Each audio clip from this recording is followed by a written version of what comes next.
Hello and welcome to Full Disclosure, a podcast project conceived entirely to let me spend more time with interesting people than I'd ever get on the radio. Although in the case of Renaissance man, bon vivant, raconteur, Danny Wallace, we could just do it in the Global Radio Canteen. We could. But happily we're not. No. We're recording it. Welcome. Thank you. There is a new book, somebody told me, one man's unexpected journey down the rabbit hole of lies, trolls and conspiracies, a subject very close to my heart. Mm-hmm. Why is it close to yours? Because, I've always had an interest in conspiracy theories and different ways of thinking. And you interviewed Alex Jones before he was Alex Jones, really. I interviewed Alex Jones before YouTube existed, which made Alex Jones. Of course. I met him, I think, probably just months before YouTube launched, when he was just an angry man shouting in a garage. Or at one point... It's a living? Yeah. At one point we were walking down the street, and I still don't know how he did this. We were talking, and in the middle of our conversation, he pulled out a bullhorn from nowhere, a loudhailer, and started screaming at a local politician's house, and then we just carried on walking. I don't know where he got it from. I'm pretty sure he didn't have it when we were in the car. He keeps it near the house. Yeah. He's got them dotted all just around all town. over Austin, Texas. Loudhailers left, right, and centre. We got on really well. I found him to be paranoid. He was into his theories about 9/11 being an inside job. And he was finding an audience of largely young men, some of whom would come up to him on the streets and press their hand into his and say, thank you for all you're doing. And these were just people who were listening to public radio, seeing him on late night cable TV, before he was able to invade everybody's house on the planet with his InfoWars shows. And you've written about it. You made a programme with him then, I think. And what struck... Not with him. We weren't a double act, you know what I mean? No, of course. It's like a quiz show with me and Alex Jones. I interviewed him. What struck me was that he really did mean it all. And he seemed to mean it all, and at times was upset that you didn't believe him, or that you didn't. You couldn't see the building that looked like an owl. Yes, he was insistent that there was a building that looked like an owl as a nod to the Bavarian group, the Illuminati, who decided to build owl skyscrapers in America's 11th biggest city in order to show that they were watching us always. And I couldn't really see that, but I'm in an awkward position where a man is really trying to tell me, look. Check it, they look like owls. And I'm like, yeah, that's kind of, but it was exhausting. But we got on. And how much of the new book is built upon the grim fact that what was then quite fringe and funny has subsequently moved almost wholesale into there are British television channels now where many of the presenters are fully signed up members of that sort of loony club. It's even the last couple of years. Yeah. It's gone from fringe to broadcast to now everyone's talking about it, right? Everyone. At the school gates, people talk about these things. On the bus, you can hear stuff. So it's terrifying, the speed with which it's happened. But this is a strange book because it is about the world of the last couple of years and the next few years. But it's also about how I think we're all, in a way, susceptible. I think there's a rabbit hole for each of us. And given the right circumstances, or the wrong circumstances, we could easily fall in, as we've seen some of our friends and colleagues do. Absolutely, yes. Whether they believe it all, I don't know. Whether they're making money out of it, if that's the main thing, I don't know either. But this book, the book starts with the sad passing of my dad. Yes, I'm sorry. Always lead with the funny stuff. That's what I've always believed that. And he sounds like a lovely man. Yeah, he was the best. And when it happened kind of out of the blue. And you're not prepared. It was my first experience of grief, really, like that kind of grief, that close-up, suffocating, those waves of grief that hit you from who knows where. Yeah. And I wasn't really prepared for all the stuff you have to do, the mundane stuff, the questions you're asked. Do you want curtains with the coffin? Oh, that'd be lovely. It's like you go through his desk and you find old pens and weird memories, and you have to look at the last messages he sent and tie things up, and also tell a lot of people, maybe even people you've never met. And that's how it felt when I had to tell the old Chinese man. And I'd been vaguely aware of the old Chinese man. He was an old Chinese man who my dad met one evening in China when he'd been giving some lectures. My dad was an expert in East German literature and writers and artists and poets. And I suppose because of the way the government is over in China, a lot of his colleagues didn't want to hang out in the evenings with a Western academic. So he'd often just go for a walk. And he was walking by this lake in Hangzhou. And he looked behind him, and quite some way behind him was an old Chinese man. And the next time he looked back, the guy was much closer. And then suddenly he was upon him. And he wanted to talk to my dad.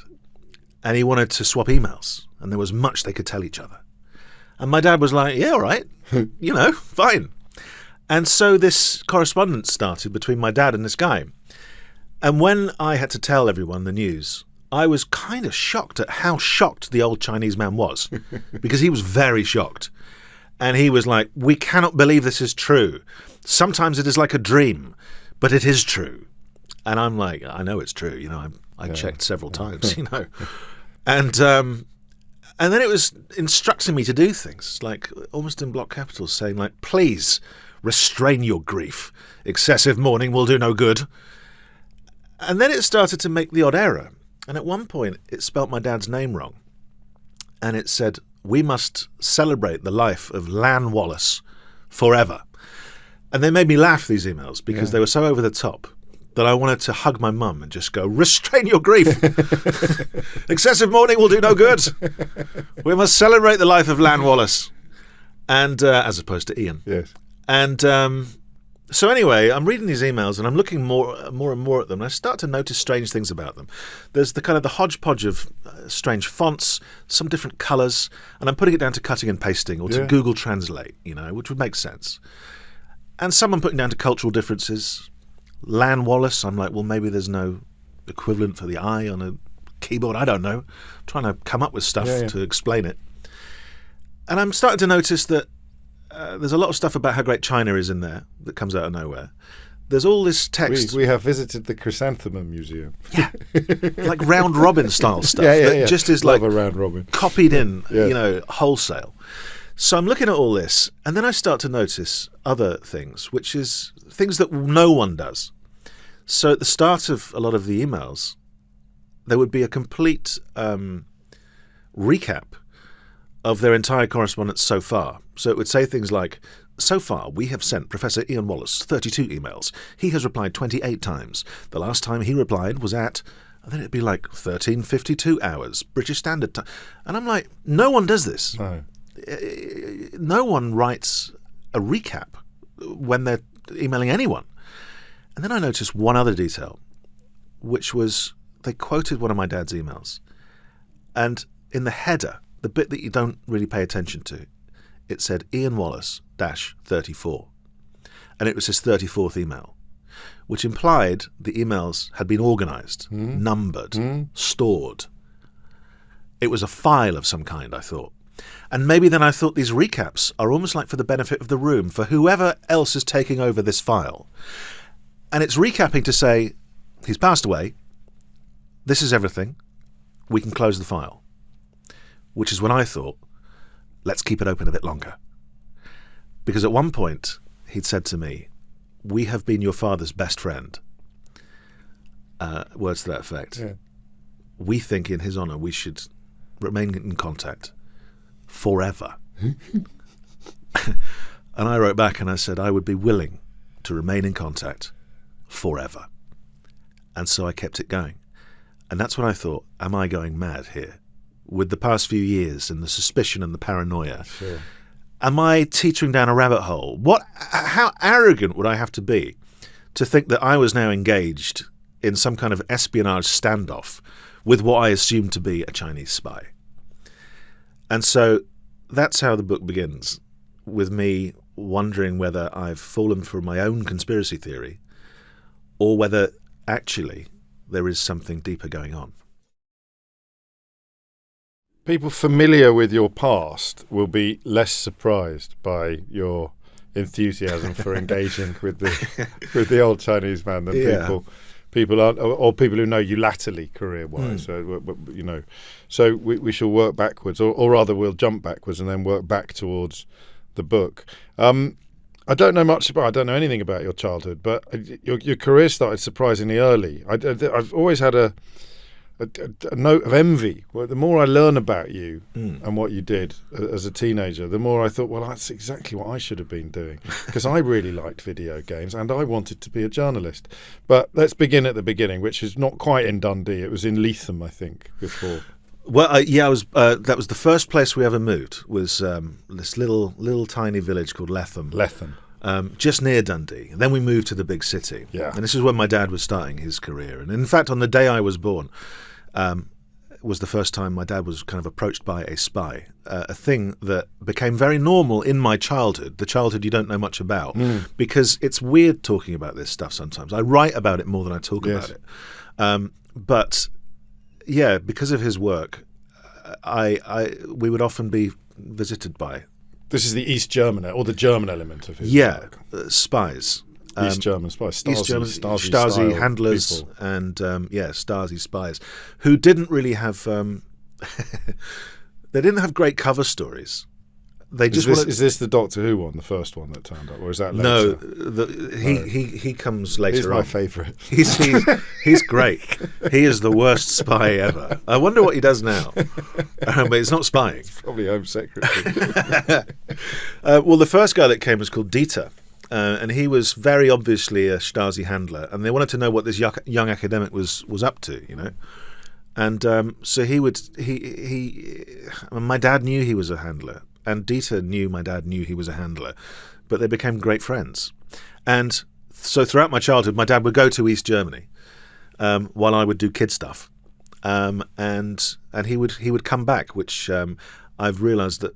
This is a weird thing to say, but my mum was always very grateful for. Oh, really? Not just because she loved him, but because it turns out it was dangerous at times. Really? Yeah. He was never doing anything, as far as you know, other than his academic work. No, he wasn't. I always wondered whether he'd been approached to be a spy, but he was sweetly oblivious to certain things. I think. Oh, well, but that would be exactly the demeanour you'd adopt. I know, it would.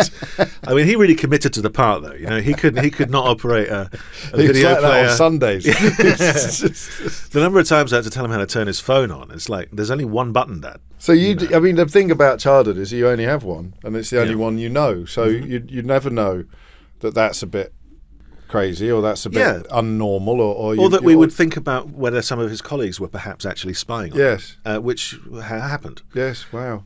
Because the East German state wanted to know everything, and particularly who he was talking to and what about, because they were scared of writers and artists and poets and stuff. So yeah, I mean, the guy you were referring to skip through, to skip through the spies to get to Loughborough was a guy called Frederick. Who had a big plan. He needed to find out what this East German speaker was going to say in Loughborough to the people of Loughborough, right? He had to somehow inveigle his way in. I imagine he considered lots of Mission Impossible style, like a rope from the ceiling, or maybe, I don't know. But his best idea was to turn up and to pretend to be a student. And his first mistake was being about 47. With an East German accent, but he had an excuse for that, which was that he was Swiss. Right. But he hadn't read the file closely enough because my mum is Swiss, and so one of her first questions was, "Where are you from in Switzerland?" And his eyes sort of went blank, and he's like, "Just I moved around a lot of different places, you know how it is." And also, he came dressed not like a Loughborough student. There was no Google. Right? Yeah. So spies couldn't go on Google and adopt a new persona. They couldn't type in Loughborough students and see Frankie Says Relax t-shirts or George Michael Stubble or whatever. And so he turned up essentially dressed as Tom Baker from Doctor Who, with a big Oxbridge scarf and a leather satchel and a huge long coat. And remember, he was 47. Sensational. So, yeah, we all knew he was a spy. And the worst thing for him was when he got to the event, it turned out they were very grateful for him being there because it was free tickets and everyone was allowed in. It should have come down through the roof anyway. Yeah, that's 1984 now. So I need to jump around a bit. It was it was an odd childhood, wasn't it? But as I say, you don't know it's odd when you're living it. Yeah. What were you like at school? At primary school to start with? Oh, primary school, I wanted to be a stuntman. Did you? Yeah, because I'd seen The Fall Guy. Yeah. Then I wanted to be a mercenary. Have you seen there's a new film out? I have. It's coming out. Yeah. I think I'll do a good job. I think it looks all right. Yeah. Actually, yeah. So did you do stunts? No. No. No. So notional. Yeah, it was. It was never meant to be. But what about in classrooms? In classrooms, I was a good boy, but I was always playing tricks. I was always doing little pranks. I think quite well-intentioned and hopefully cleverish pranks that the teachers liked and almost encouraged, actually. And the same is true of my mum.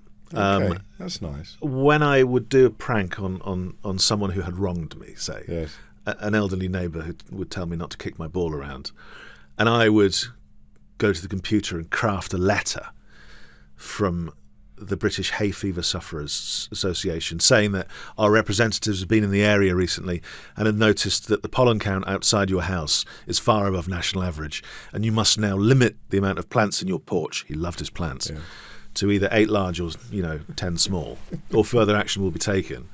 When it was found out that that was me, when you feel you've done the worst thing in the world, like you can turn on the news, nothing on the news is worse than what you've just done to this old man, and your mum is on her way back from the shops. That feeling of terror and disappointment and what have I done? Yeah. And then when you tell her that you've done something awful and you talk and then you look up and she's crying with laughter and she loves it, that's when you feel really secure as a child. That's magic, isn't it? So I felt very secure as a child. How did you get caught? I got caught because I needed a phone number to put on the British Hay Fever Sufferers thing. And I thought, well, another edge to the prank would be to put my friend Simon's number on there. Because then he'll get an angry phone call from the old man demanding to know what... And then I'd have a story. Yes. But Simon's mum picked up. Right. And then worked out it was me. I love this. It's a precursor of your time on Dead Ringers, isn't it? Yeah, it is. Yeah, my only job on the Radio 4 show Dead Ringers was... I was some kind of associate producer, which meant nothing. That's another recurring theme in your career. And my job was to sit when they do prank phone calls as fake celebrities, as William Hague or Margaret Thatcher or whatever. My job was to type the numbers in, and I would always type in the numbers of my friends' parents because I knew they'd be good value.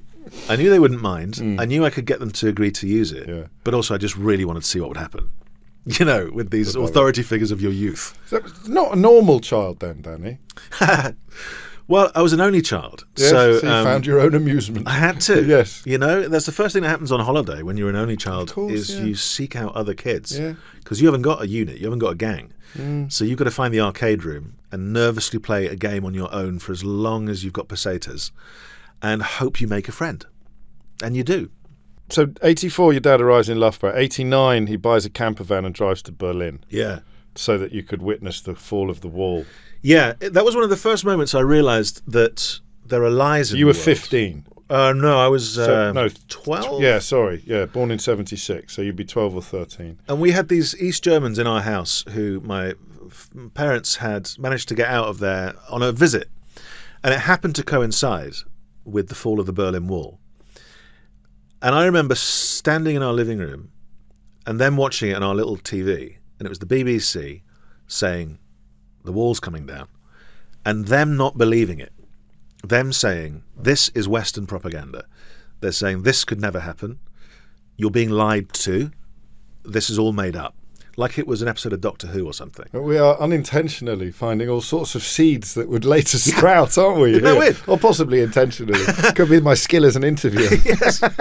But I'm going, it is happening. Wow. But I'm also going, I don't know it's happening. How do I know it's happening? But, why do I believe the news? But I'm just going, it's the BBC. Yeah.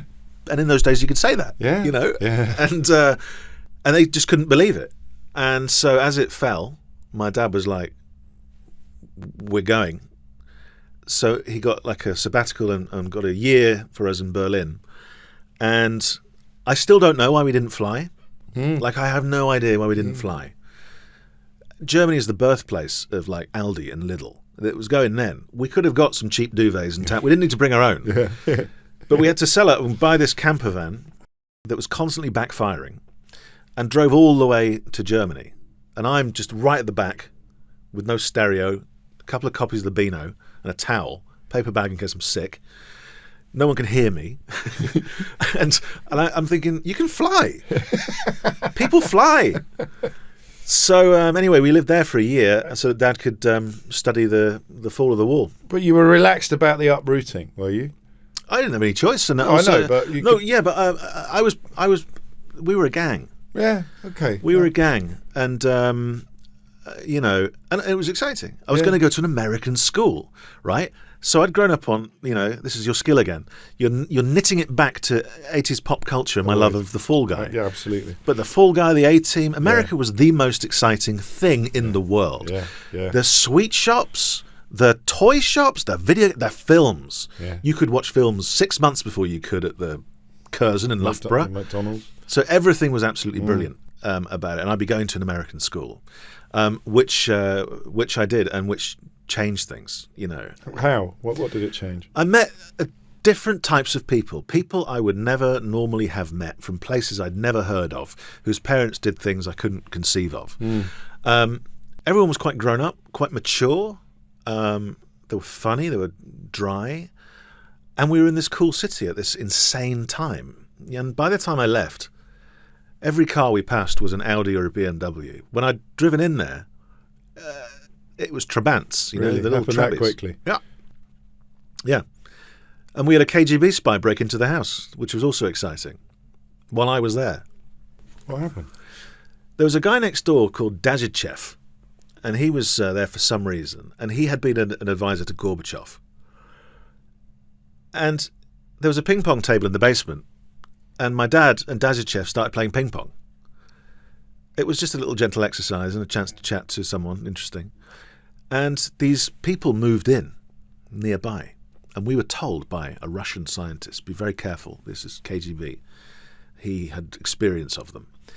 And my dad kept playing ping pong with Dajichev, which would be a great name for some kind of film, wouldn't it? Ping pong with Dajichev. And they wanted to know why. And one day my parents were out and they must have seen that. We had these special security keys that had almost ball bearings in them. Right. Almost impossible to forge, Anyway, I'm just standing there and I see the door rattle. And then it was almost a cliche. In walks a man in a black polo neck. I'm standing there with my American school baseball bat. What am I going to do? And he just looks at me and goes, wrong place, closes the door, and we never saw him again. And I was like, I think I, in my arrogance again, have just fought off the KGB. Well, you had seen him off. I'd been present when he walked away. Print the legend. So there is, as I say, perhaps unexpectedly, a lot of where you have ended up leads back to these odd and strange formative experiences, but often we don't even clock experiences as formative decades later. When you were writing, it was all normal. Yes, but when you were writing the new book, and because it was born of your dad's experience, and because the grief was so fresh in your mind, did you have a sense of things slotting into place? Did you have a sense of sort of, oh crikey, yes, well of course I think this because I once did that? Or I think I got the sense that I've always thought, I've been preparing, I think, for grief for a long time. Maybe again because of being an only child, of realising one day the gang won't be there, it'll just be me. So I would do things like, if I was sitting down for dinner with my mum and dad, I would get the recorder out and play. No, London's burning. I would. They hated it. Your poor parents. Yeah. I did it at his funeral as well. It was like a jaunty edge. I would get the tape recorder out. Oh, I see. Yeah. And I would ask them questions about how they met and about those early days and about the things that you don't ever talk about because you're too busy talking about the day-to-day. So I would try and raise it with Dad and say, were you ever approached, about being a spy? And he'd start to tell me, but it would just spiral off into something else and we'd end up back talking about normal stuff. So I never had an answer to that. And that was something I realised quite keenly when I was writing it. And it became almost like another side mission in the book to kind of get an answer to that, which I did get. I won't tell you what it is, but I now have my anecdote, the thing that I'd been missing. So you are back in Bath. Yeah. You are now 13, 14? Yeah, around there. So if I met you then and said, what do you want to be when you grow up? What would you have said then? You couldn't still say stuntman, I don't think. No, I think just creative in some way. So you'd realised that, because there's seeds of journalism in what you just said about interviewing your own parents over dinner. Yeah. Not just sort of other Yeah, no, going on psychologically. It's a curiosity. Yeah. I'm curious, and I like ideas, and I like things that spark other ideas, and I like to be creative, and I like to do pointless things. Yeah. Right. Yeah. I was telling someone recently, I consider it almost like fun investments. They're fun investments, right? So I'll do something stupid. I'll plant the seed. I don't know if I'm going to get a return, a fun profit, but I might. Yeah. And it might be brilliant. So I'll do something. It might be as simple as a ridiculously over-the-top complimentary email to a biscuit company, And I don't know what the reply is going to be, but I like to imagine them reading it and going, this is not like all the other emails we've received today, And something might happen of it. It might lead to a story. I think I'm always looking to find stories, and I like starting them. I like being able to go, that happened because of this.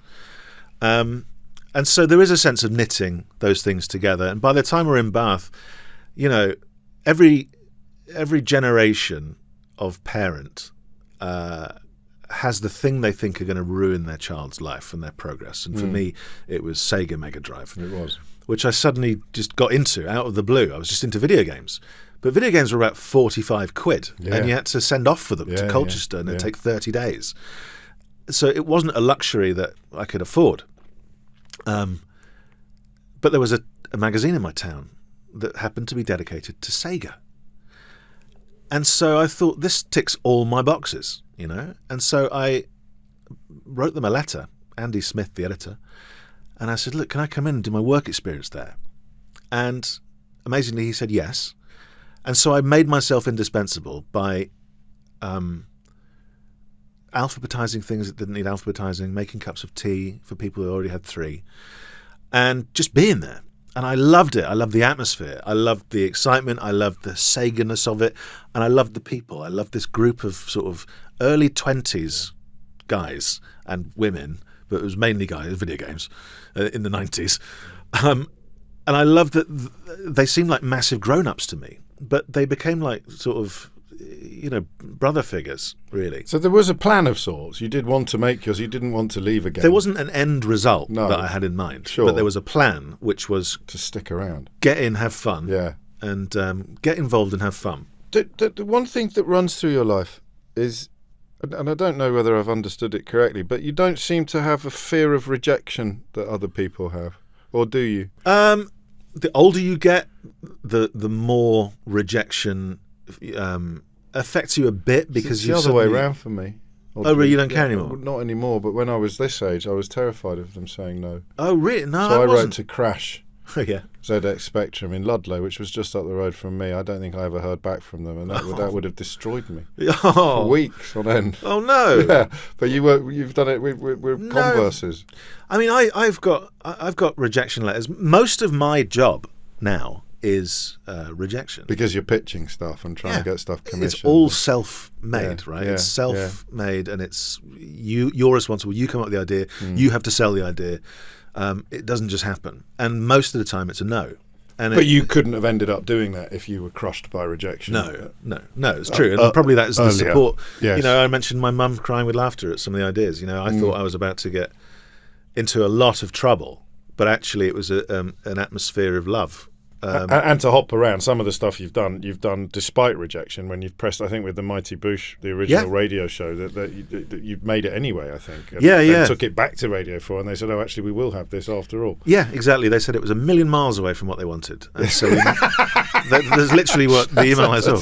This is a million miles away from what Radio 4 wants. That's a great rejection. That's just for the avoidance of doubt. Yeah, it was. I mean, that's one of a few. They're quite brutal at Radio 4. I'll be honest. Manchester is not the polite place that it pretends.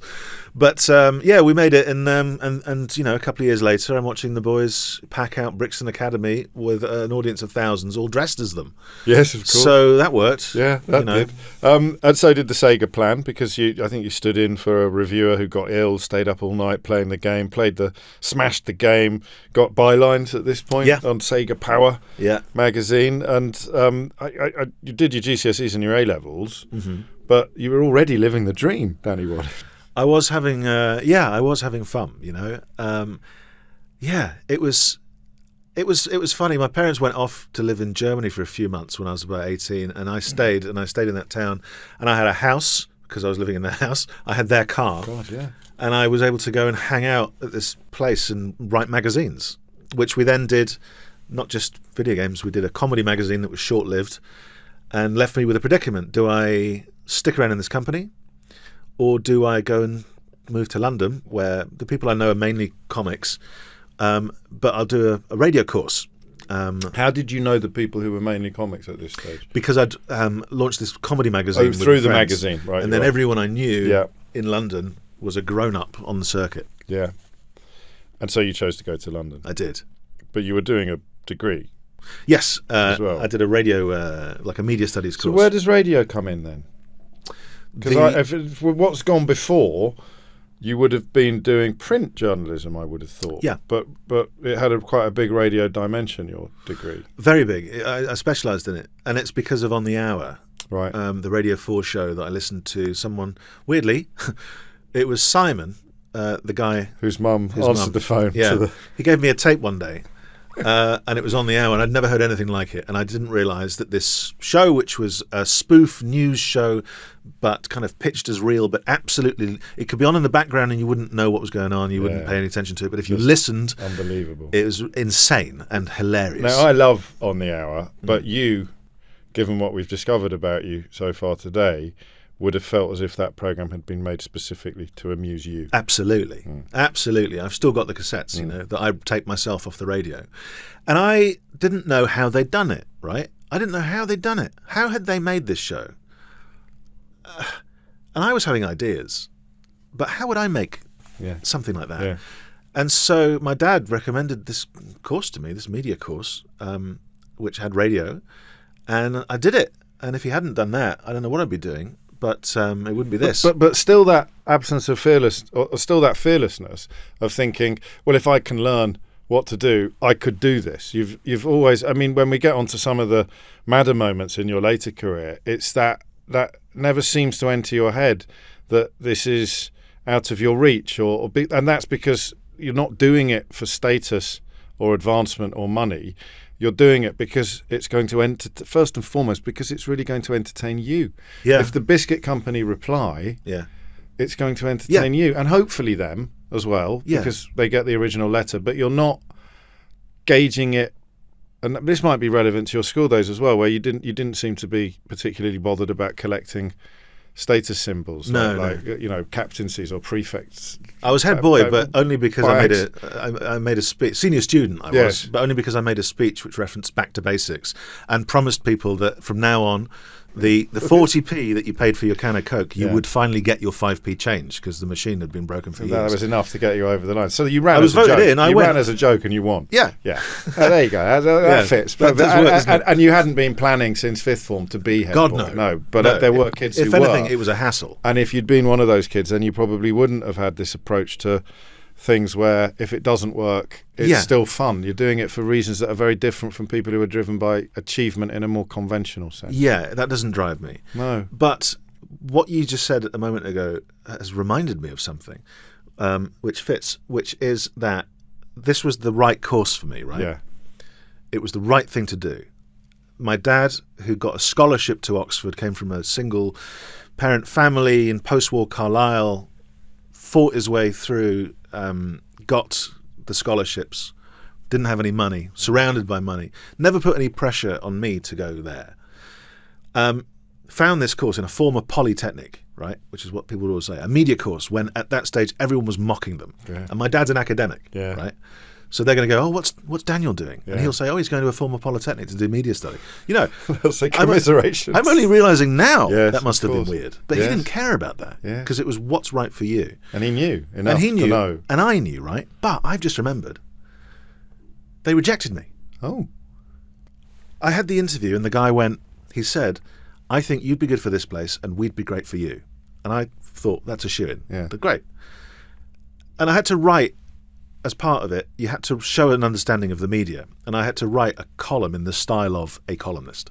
So I wrote something in the style of, I think it was Will Self, and it was all twisty-turny. And it had to be about your favourite memory. And they rejected me. And I rang them and I went, what?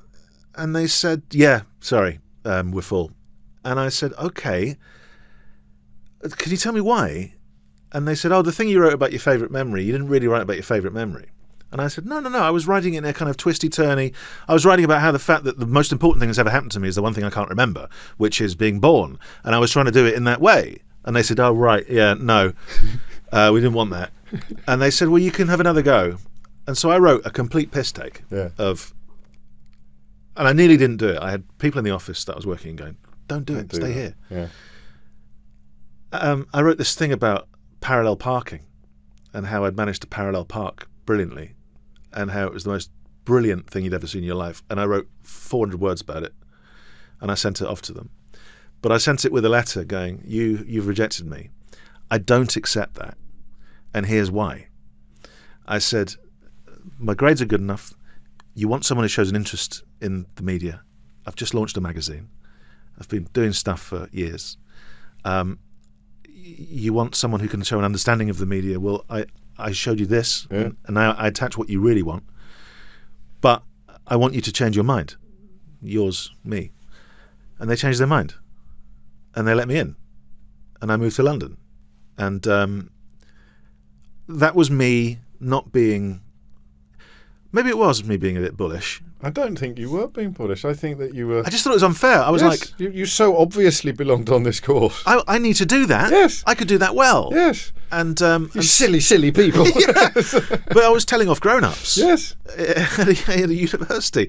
So I suppose I wasn't afraid, no. But I had been rejected, but I rejected their rejection. I reject your rejection. This is a million miles away from where I was. And it was a brilliant course. I mean, it was. Somewhat embarrassingly, I would have been one of the people turning my nose up at media studies in 1996. People did. Albeit I'd graduated just by then myself. But imagine how different the world would be now if everyone had done media studies. Yeah, I know. Imagine the things we would believe. Imagine the things we'd question. Imagine the things we'd know. Imagine the motives we'd see. Fake news never would have happened, would it? Yeah. Arguably. Yeah. And again, it ties back into the material in the new book. The first article I ever got commissioned was in a magazine called G-Spot, which was like a... I wrote for them. Did you write for G-Spot as well? Yeah. Crikey. And it was about media studies courses. Was it? Yeah. Were you slating them? No, I wasn't slating them. I was just commenting on the proliferation which had just begun. Yeah. So if you went back a couple of years, there were about 3. Right. And then by the time I wrote the article, there were about 30. And then 2 years later, there'd be 200. They'd be popping up everywhere. But I have subsequently realised what a dick I was, because for the reasons that you described. Because if everyone had done it, then it's not just about getting into the media; it's about understanding how the media works. Yeah, we'd have some shields. I wrote for that magazine, which was dodgily named, but it was just a style magazine. Yeah. And I went to the launch party, and it was like the first time I was going to go out in London. Yeah. But I got talking to this man at the bar, and he immediately brought out a spliff and just started, and I was like, what is going on in London? Everything they've said is true. The Daily Mail. And we got on really well, and he invited me to his villa in Spain. Yeah. Anyway, the next day, I'm walking through Camden trying to find breakfast, and I spot the guy, but he's on the cover of a book in Waterstones, and it was Howard Marks. Oh, my days. And that was my first night in London with Britain's most notorious drug smuggler. He was always around that magazine. He loved it for some reason. Yeah. It was on the again, someone to whom things happen, or someone who is sticking all his pesetas in the video game, waiting for a friend or an interesting person to arrive. Yeah, exactly. I see I see some strands coming together now, and I don't know if you knew people like Ross Noble and Dave Gorman when you were doing the comedy magazine in Bath. Yeah. But you now start working on projects with people like that. And the coming Boosh. out of Westminster. And did you kind of discover the Boosh in a way, or no. instrumental in their promotion, in their rise? I was happy to be around. Okay. But I first saw them, in a room above a pub, in that classic way, with 12 other people. And they were doing, they were going full Boosh. Yeah. And then I saw them doing, university gigs when they didn't want to be doing those university gigs because you have to listen, Yeah. Yeah. And then I was lucky enough to, to work with them, and while doing my own stuff as well, like Join Me. Yes. Which was. Well, that's what I meant by now picking up on some of the stuff that you did for fun. So you place an advert in a newspaper and it just says, join me. Yeah. And you did it in the same spirit that you'd send a letter to a biscuit company just to see what happened next. Yes. Yeah, exactly. Or like when I tried to sell a joke, the worst joke I could possibly sell, to see what could happen. Just sent it out to a bunch of places. Hallmark cards were very impressed with the standard of my work, but sadly had nothing for me. I told them, do not use this joke or I will find out and report you. I don't know to who, like the joke police. Giles Brandreth wrote back and told me the standard of my work was lousy. Good. Underlined. Yes. Said it took him 15 years to get where he is, so he's not going to... And Ronnie Barker wrote back in a beautiful letter that I still got, saying, please do not worry. I will not use your joke, not even in private conversation. Oh, genius. Like, that's a fun return. Yes, of course it is. And Join Me was that writ large, wanted to see whether people would join something without knowing who they were joining or what they were joining. And whether did. people would send me a passport photo, a stranger. Yeah. And they did, and they do. Still. Oh, yeah. Still going. And this is when you became a bit of you did become a cult. Yeah, I suppose. But in both senses of the word, because that level of enthusiasm for your work, that's cultish. Right. But you were actually also setting up a cult. Setting up a cult, yeah, exactly. And people started to notice, and I'd be asked to do little TV VTs, where I'd go off and meet a woman called, Psychic Sue in Wales somewhere. And then that was kind of seen, and then they put me on different shows. So, but weirdly, it was kind of, I like that because there aren't many people who get on TV or get radio stuff because of a book they've written. No, yeah.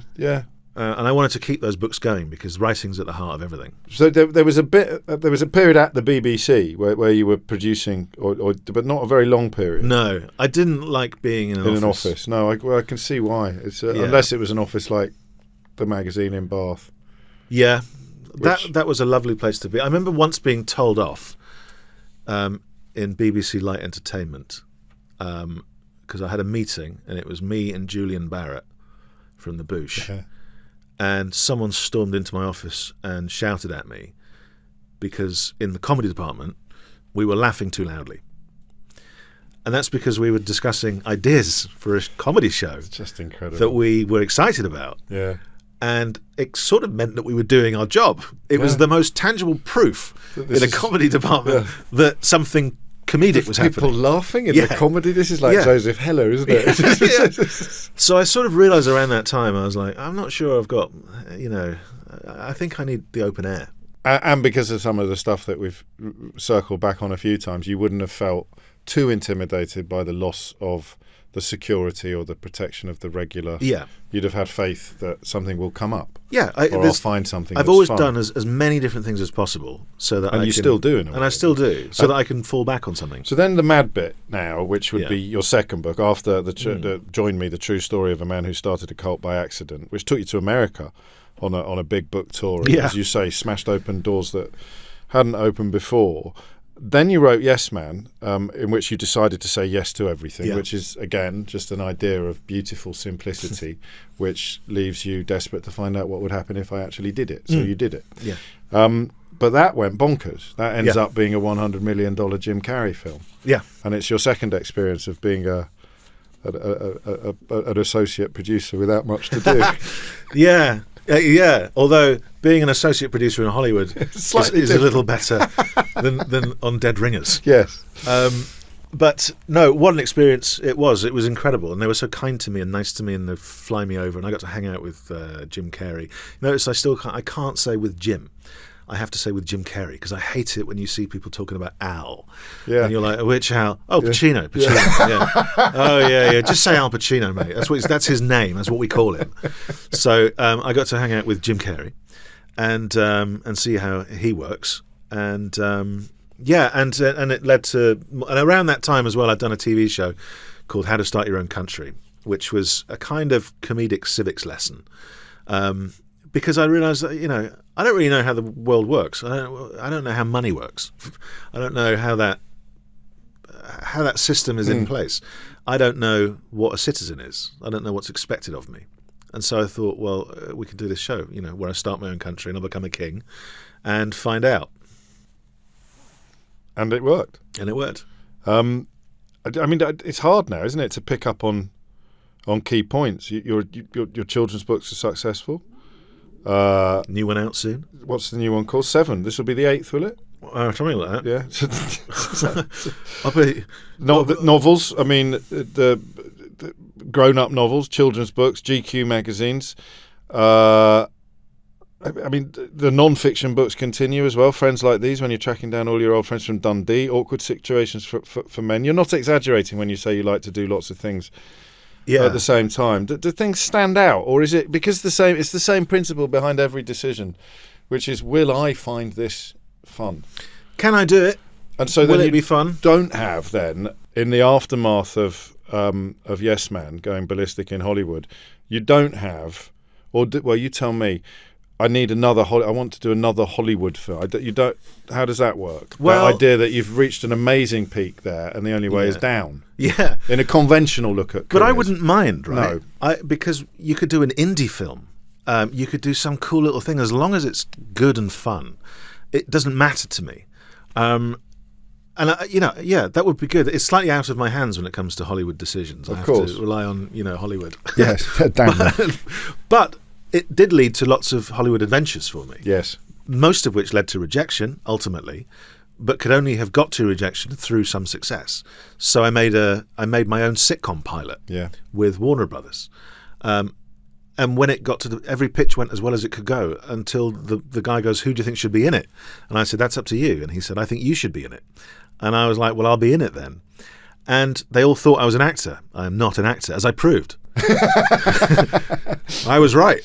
But suddenly I'm on a set in an alternate universe where I have a different wife and a different best friend. Everyone's still calling me Danny. I'm still wearing my own clothes, but I'm living in San Francisco as a columnist, and and that was the show. And we made it, and it got so close. Did it? Yeah. The head of Warner Brothers phoned me one night, and he sang the theme tune to me, and then he realised, I'm not giving him the best news, and so he just kept singing it. And that's when I thought, hello. And I was like, Peter, I've got 2 bottles here. I've got a vintage champagne and I've got a rough old whiskey. I said, which shall I have? And he said, have them both. Oh, and I thought, is that good or bad? That's a bit of a cop-out on reflection. And they wanted to do it again, but they wanted to do it with an audience. So I had to have done it with an audience, and then it kind of fell apart. But these are moments, aren't they? But I didn't mind. No, right? Because everything that you've said today speaks to the fact that for you, the means is the end. If it has an end to it, great. But if it doesn't, the means has been the end. The means I had so many stories. The journey is I did a thing that very few people get to do. Yeah. And it didn't lead to me becoming Seinfeld. No. But it led to me having done this thing. Yeah. That how many is people impossible. Can say that? And so, for me, the story ended there, but it was a story. It was a story. And so is your quest to find out whether the Chinese government did routinely use citizens to spy on Westerners. Well, weirdly, we're finding out more and more every day at the moment. Yes, that arrests on this the week of this record. Exactly. Arrests have been made in Westminster. Talk itself. About zeitgeist, isn't it? Talk about finger on You've pulse. Done it again. I've done it again. But I haven't told you what else I've been. So I talked about these fun investments, and we've talked about kind of what's going on in the world and feeling kind of helpless. And I was feeling very sort of helpless last year, and I became a minor political activist. But I haven't told anyone about this. Right? My wife knows. No one else really knows. Go on. Well, one person knows. I'll see if you can work out who it is. But so there's a beautiful little creek near me where I live. I live in Suffolk now. And it's a kind of it's a dream. It's shimmering waters and birds and reeds and bobbing boats and grasses and a little beach. And it's tiny. And unless you knew it was there, you would never see it in your life. Ooh. And it's great. And it's also packed with E. coli. So it's so packed with E. coli that even just by mentioning it, some of your listeners now have E. coli. It's that kind of, it's got a lot. Wow. And all those rivers do. And all our rivers do. And then my MP became the environment person. And at one point, I'm not abusive on Twitter, but I am a little sarcastic sometimes. And I got blocked. And I felt like I had no voice on something that was... I felt like more and more I was having things stolen from me in the country, whether it was through Brexit or whether it was through what happened after Brexit or the people that happened after Brexit. I felt like not enough attention was being shown and I couldn't say anything. And it wasn't like they were going to invite me onto Have I Got News for You to talk about rivers or something. No. And people like Fergal Sharkey were doing a great job. Yes. But I didn't know what to do, and there was nothing I could do, I decided. And then I decided, no, I can do something. I can use the things that I do somehow. And I started looking at signage and how you make signs and what fonts are used and what good things to do. And I ordered a sign, a brown sign, a pointing sign. And this creek was called Martlesham Creek. But I renamed it Shit Creek and said proudly sponsored by, and then my MP. I've seen that. And I thought, how do I put that up, And I don't know if you've ever tried to put up an illegal sign, but you feel like a criminal. Yeah. You feel like you're doing the worst thing in the world. Because you can't pretend you're not. You can't pretend you're not, Yeah. right? You're putting up a sign. You're not supposed to. Yeah. No one is. So I had to work it all out. How do I do it? So I got I took my dog out, because if you've got a dog, you can't be doing anything wrong, right? You fit in anywhere. You could walk a dog into the Kremlin, where Putin is at his long table with Assad or someone, and you walk, and as long as you've got a Scotty dog or something, they're going to go, he seems fine. That's fine. So I had my dog, and I had a cup of tea, and I had this big jacket on, and then I had braces with the cup of tea. Yeah, exactly. But then I had to get the super glue out. And now I'm struggling with the super glue because I don't know what it's going to attach to. And now I've super glued my pinky to my zipper. Always. And I've put my tea in my coat. And I'll find out later that it's spilt. But because the coat's waterproof, my entire pocket is full of tea. The dog's going crazy. I managed to get the sign up. It immediately falls off. I'm looking. There's people coming. I managed to press it on again. And then I'm out of there. Right? I haven't told anyone. And I expect that sign to be there for 5 to 10 minutes. It's quite a Tory neighbourhood. Yeah. Expect someone's going to rip it down in a rage. But it stayed there for 3 days. And that said to me that people actually care, yes, right? Yes, they care. Yes. And they agree. And that this is wrong. And it started to get picked up from local things, whatever. And I started to print more things. And I printed out beer mats that would just have a picture of my local MP with a thumbs up. And it would just say, enjoy that lager, we can swim in it soon. And then I'd go on a little pub crawl and just leave these beer mats around. Yes. I made these big stickers, right? Removable stickers, because I didn't want the pubs to, sure. have a trouble with it. But it would just go above urinals, and it would be another thumbs up picture, and it would just say something like, let me pop that in the river for you. And local businesses started to find this Twitter account that I created and started to request these stickers. So now I'm sending out stickers, sending out these things. It gets to the point, this won't work on the audio version, but I'll show James just so he can describe. Well, that's my first attempt at political activism. It's lovely. Shit Creek, formerly Martlesham Creek, proudly sponsored by Therese Coffey MP. And all the different local things. Papers pick it up. The local papers, then the national press. But my favourite one was at 6 a.m. I had these printed, and then I had to stand. I love the East Anglian Daily Times of pixelated shit. Yes, yeah. But check this one out and see what you see. So you put the Therese Coffey Boggs. Teresa Coffey Boggs. With a fake blue plaque. With a blue plaque, but a big sign that says Teresa Coffey Boggs, right? I like the word bogs. I like the word bogs. But can you imagine how nervous I felt pressing So you're doing it all yourself. pressing a sign like that up? Did you wear high vis? No, I should have. Aye. But out of the toilet came someone who'd been cleaning the toilets from Yeah. the council and saw me. Yeah. And I'm just like, hello. All right. And what was great about that was it started to attract crowds throughout the day of people all just staring at Therese Coffey Boggs. It became a landmark. And it was it was my little way of just doing something and making it seem like there were hundreds of us when there was just me. I put up local council signs announcing that there was soon to be erected a 35-foot statue of Therese Coffey straddling the river, with all sorts And of... then you hid and took photos of people admiring your handiwork. Yeah. And took photos of people taking photos. There's photos of people taking photos. You've filled your boots here, haven't you? And then... Order of the Bog for the local MP. That was on the front cover. And this is my first ever exclusive. No one knows that Danny Wallace is behind this whole... I was the effluencer. You are the effluencer. Social media you haven't influencer. Have you stopped being the effluencer, or Well, are you I'm just now on on- sabbatical? I'm Now on you've outed sabbatical. yourself. It's statement of intent. Let it be known that in honour of her work aiding the water industry, here shall be the site of the proposed Therese Coffey MP statue. And yet, Danny, in a way, this could have been the work of the National Hay Fever Association. Yeah. Couldn't And it? you know what? What? The only other person I told, apart from my wife, was my mum, and she cried with laughter when I told her. Now, I should end it there, because the interview has come around so perfectly and so symmetrically, and people who were not familiar with your work before, if there are any such people, will have had a beautiful insight into why they should be, and people who are will have had a wonderful affirmation of why they are.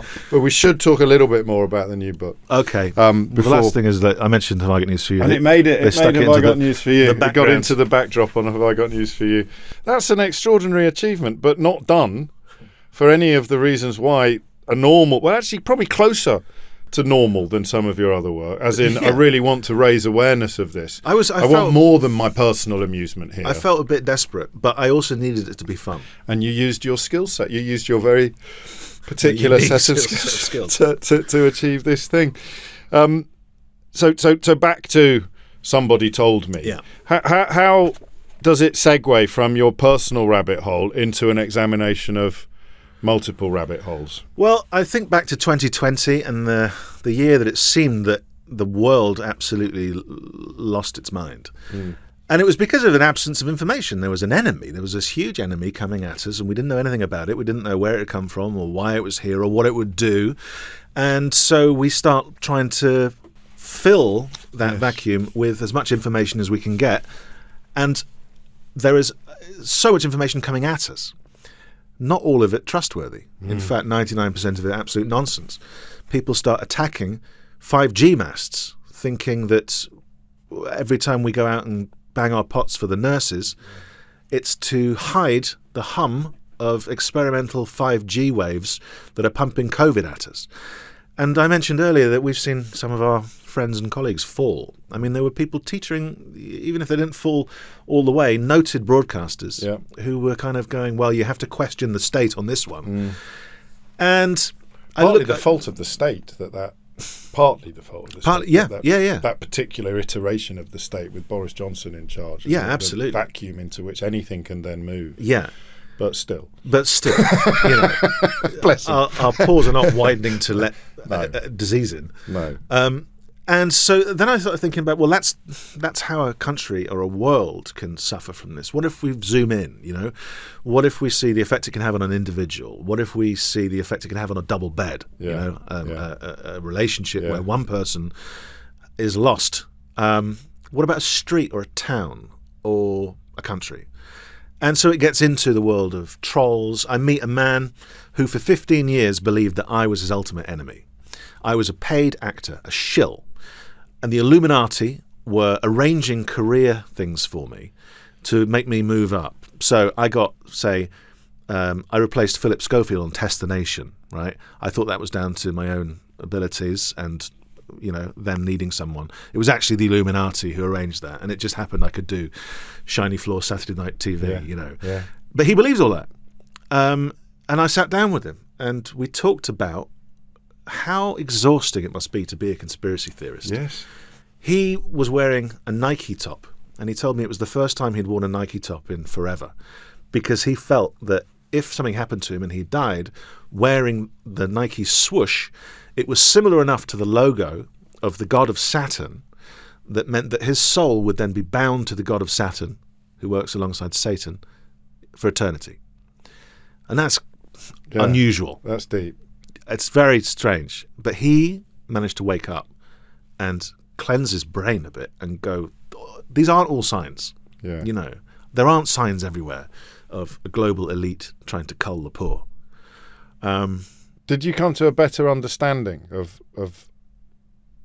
the hunger for it rather than the stages and the process, the appetite that it feeds? Yeah, because I think we all had a bit of that in the past few years. We've all been tempted. Even a crazy conspiracy theory, if they said all the members of Blue were actually all the members of the Sugar Babes in disguise, and that was their big theory, we'd sort of want to share that with someone. If you heard about Blue, they reckon it's the Sugar Babes in disguise. It's crazy, but... It's a really good example. but it's nonsense, Yeah, but of course it is, but it's just enough to make you go, well, you know what they're like, these record companies. So why do they keep changing their lineup so often? Yeah, exactly. So I think there is a hunger within us all. And it's men. That's one of the things that emerges. It's usually men. Although women will be drawn into conspiracy very easily, or comparatively easily, if it comes to them from the wellness space. Yes. So that's growing as well, isn't it? Exponentially at the moment. So all the people that don't want you to put chemicals in your body, it's not that different from vaccines. No. That kind of thing as an example. Whereas men see themselves as the star of their own action film, and they just want to save everybody, right, from the evil. From the evil. So that's a paedophiles. sympathetic appetite. I got stopped on the Pall Mall once by someone who honestly was cross with me for not being part of the crusade to protect people from satanic paedophiles. The blood drinking. Satanic paedophiles. Yes, walking up past the House of Commons. Yeah. Partly it's because these people they see themselves as the hero. Yeah. And you have to have sympathy with that. You do. They're not all and they're not making money out of it. They might make a few quid out of filming some poor sod off the radio who's just looking like a rabbit caught in headlights. Say, sorry, me, what? Well, I do write about some of the people who are making money out of it, including, again... Well, the mothership is Alex Jones, isn't he? Really? The mothership is Alex Jones, and we in Britain have our own pretenders to the crown. Yes. The cut price ones. Yes. And I've seen people that I used to really get on with. Really kind of... one in particular, I just thought, he's smart and he's funny, but he's also like the politest man around. Yeah. And he seemed a joy, and everyone spoke highly of him. Yeah. Now not so much, because he's taken the money to say things that he does not believe. But you know that in his case. Have we been too cryptic, or should we leave him unnamed? Because I think I know who you're talking about. Yeah, I think you do know who. Yeah. And I'd rather leave him out of it. He agreed to be in the book and then decided against it because I think he wondered whether he would have strong enough answers to my questions. But... And his kids need shoes. But I know. There's other ways. Is there a time... See, this is where, in a sense, we come full circle. Because you've never valued or defined yourself by those conventional measures of achievement and success, I know that your answer to the question of whether or not you could ever, in any circumstances, imagine being tempted down that road yourself will be no. Because you don't need to keep your face on the telly. You've never felt any particular I would be need. Embarrassed. I would be embarrassed. I would just be embarrassed. Whereas in my darkest moments, in my sillier moments, I sort of think, well, if everything went tits up and someone offered you a gig on that TV station arguing that, I don't know where... You wouldn't do that. I know, I don't think I would, but because I define myself by more conventional measures of success than you do, I'd think about it more than you would. Right. And then I'd go back to selling suits. Yeah, no, you'd be a barrister or something. Yeah, it's a bit hard at this age. But you don't. But that. How do you tell the difference between the ones that you know don't believe it and the ones that you think might and the ones that do? And of course, those three things are Venn diagrams, aren't they? Because you persuade yourself. I imagine you start off, oh God, here we go. I'm going on live. We're going live. Down with vaccines. Yeah. And then 6 months later, you're meaning it. You watch that happen sometimes psychologically. Oh, totally. And there is a great example of that. You know, someone who perhaps felt awkward about doing it, then realised, hey, there's money in it, there's prestige, there's the audience I've never had, there's the laughs I've never heard. They're all from people I'd never have a drink with. Sure. I wouldn't want to be around. But they're there. Count the bums on seats, as it were. And so you have to change everything about you. You like everyone pretty much, don't you? Even the people that you're writing about who you wouldn't want to have a drink. I don't know if you have anyone you wouldn't want to have a drink with because they'd have an interesting story to tell. But you have a kindness in your heart that comes from your mum and dad, I suspect. Yeah, they you know. And the house full of spies. Yeah. Well, and seeing the good in them. I have a space for arrogant, boorish, and ultimately sort of the people that dominate a conversation when they have nothing to say. Those are the people I'll avoid in the pub because I find them exhausting. Well, thank you for making an exception. That did sound like an attack. No, I had someone very, very different in mind. No. Somebody told me one man's unexpected journey down the rabbit hole of lies, trolls and conspiracies should be out at the time that you hear this interview. It is the latest in a career path on which we have probably hit 20 to 50% of the milestones, would you say? Yeah, maybe. Probably left another... Yeah, there's a lot. There's other things I could tell. We haven't even gone there. But everyone a joy. Danny Wallace, thank you. Thank you.